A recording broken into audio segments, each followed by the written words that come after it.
ఇప్పుడు మనం వెళ్తున్న ఆలయము తెలంగాణలో ఉన్న ఏకైక శ్రీ సత్యనారాయణ స్వామి గుడి. చాలా విశిష్టమైన పురాతనమైన ఆలయము. ఇది మంచిర్యాల జిల్లాలోని గూడెం అనే గ్రామంలో ఉంది. ఈ గుడిని గూడెంగుట్ట అని పిలుస్తారు. Hi friends, welcome to youth channel. ఇప్పుడు మనం మంచిర్యాల నుంచి ఒక 40 కిలోమీటర్ల దూరంలో ఉన్న గూడెంగుట్ట అనే టెంపుల్కి వచ్చాం. ఇక్కడ ఏంటిదంటే సత్యనారాయణ స్వామి టెంపుల్ ఉన్నది. ఈ టెంపుల్ హిస్టరీ వచ్చేసి ఒక గోవర్ధన పెరుమాన్లు అనే అతనికి స్వామీజీ వచ్చి కళలో కనిపించి ఇలా నేను పలానా ప్లేస్లో ఉన్నాను, నన్ను పూజించండి అంటే తను కళ కదా అని నెగ్లెక్ట్ చేశారు. మళ్ళీ నెక్స్ట్ రోజు సేమ్ అదే కళ వచ్చింది. అప్పుడు ఆ డే వచ్చి మొత్తం వెతికారంట. టెంపుల్ మొత్తం వెతికినా ఎక్కడ ఆనవాళ్ళు కానీ స్వామీజీ విగ్రహాలు కానీ కనిపించకపోతే తను అక్కడికి వెళ్ళి మళ్ళీ ప్రార్థిస్తారు. అక్కడ ప్రభా నిన్ను కనిపించేంత ఐడెంటిఫై చేసేంత కెపాసిటీ నాకు లేదు, మీరే నాకు ఎక్కడున్నారో చెప్పగలిగితే బాగుంటుంది అంటే అప్పుడు తన ఆనవాళ్ళు స్వామీజీకి కళలో మళ్ళీ ఎగ్జాక్ట్లీ ప్లేస్ ఎక్కడ ఉందో చూపెట్టగలిగితే మళ్ళీ గోవర్ధన గారు పైకి వెళ్ళి తవ్వకాల్లోంచి అక్కడ విగ్రహాన్ని తీసి పూజ చేయడం స్టార్ట్ చేశారు. ఆ పూజ చేయడం స్టార్ట్ చేసిన కాడి నుంచి లా పరంపర గ్రామస్తులు గుర్తింపు చేసి పూజలు జరుగుతున్న క్రమంలో 1964లోనే ఒక టెంపుల్ కట్టారు. ఇక్కడ టెంపుల్ కట్టి పుణ్యక్షేత్రంగా స్టార్ట్ అవుతుంది. ప్రతి నెల ఇప్పుడు సత్యనారాయణ వ్రతాలు ప్రతి నెల ఇక్కడ జరుగుతూ ఉంటాయి. ఆంధ్రాలోనే ఏదైతే ఉన్నదో అన్నవరం లాగా ఇక్కడ తెలంగాణలోనే ఉన్న ఏకైక దేవస్థానం, సత్యనారాయణ స్వామికి సంబంధించిన ఏకైక దేవస్థానం ఇది ఈ టెంపుల్ అన్నమాట. ఈ గుడి కొండపైన ఉంటుంది. స్టెప్స్ ఎక్కి మనం పైకి వెళ్ళి దేవుని దర్శించుకోవాలన్నమాట. అయితే ఈ కొండపైనకి వెళ్ళే స్టెప్స్ ఇవి కొత్తగా కట్టినవి. ఇవి ఇక్కడ కనిపిస్తున్నవేమో పాతవి అన్నమాట. ఇవి క్లోజ్ చేశారు, ఇలా వెళ్ళడానికి దారి లేదు. ఇప్పుడు మనం సగం వరకు అయితే ఎక్కాం. ఇక్కడ నుంచి వెళ్ళి వ్యూ పాయింట్ చూడండి. శబరిమలై స్వామి టెంపుల్ ఉన్నది, అయ్యప్ప స్వామి టెంపుల్. దాంతోపాటు పంచముఖ ఆంజనేయ స్వామి టెంపుల్ కూడా ఉన్నది. ఇప్పుడు మనం అక్కడికి వెళ్ళి ఈ దర్శనం అయిపోయాక అక్కడికి వెళ్ళి దాని దర్శనం చేసుకొని వద్దాం. ఓకే,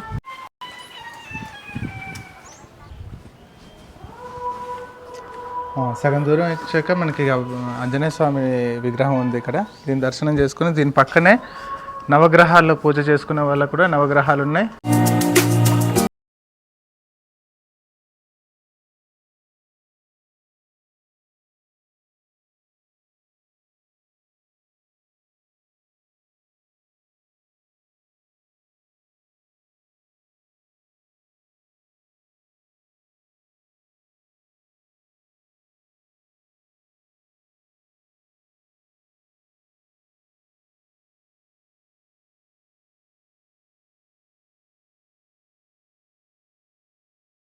సంవత్సరానికి దీపాధారణ కూడా జరుగుతుంది. ఇదంతా దీపాలతో నింపేస్తారు ఈ ఏరియా అంతా.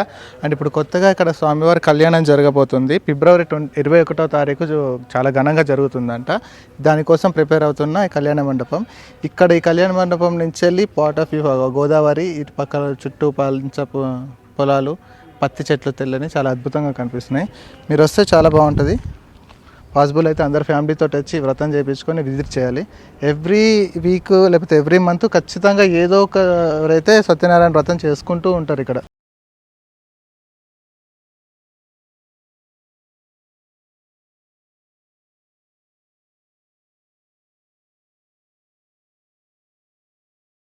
గుట్ట దగ్గర గుట్ట పక్కన ఇంకో స్వామి దేవస్థానం చూసాం కదా, అయ్యప్ప స్వామి అండ్ పంచముఖ ఆంజనేయ స్వామి. ఆ స్వామి దేవస్థానానికి ఎంట్రన్స్ ఇది. పైకి వెళ్దాం పదండి.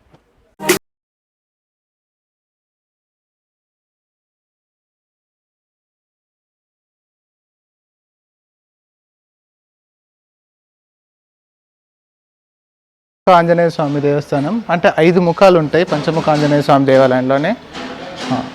5 ముఖాలు 5 గుణాలకు ప్రతిరూపంగా ఉంటుంది. నరసింహస్వామి ఒకటి ఉంటుంది, ఇంకా వాయుగ్రీవ జ్ఞానానికి, నరసింహస్వామి ఉగ్రానికి, ఓర్పికి అంటే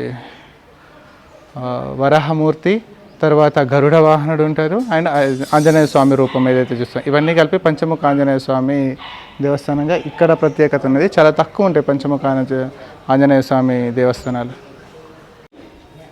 ఇదే ఇప్పుడు మనం చూస్తున్న అయ్యప్ప స్వామి గజస్తంభం. ఇది అయ్యప్ప స్వామి టెంపుల్. ఇది స్వామి ఈశ్వరుని మీద.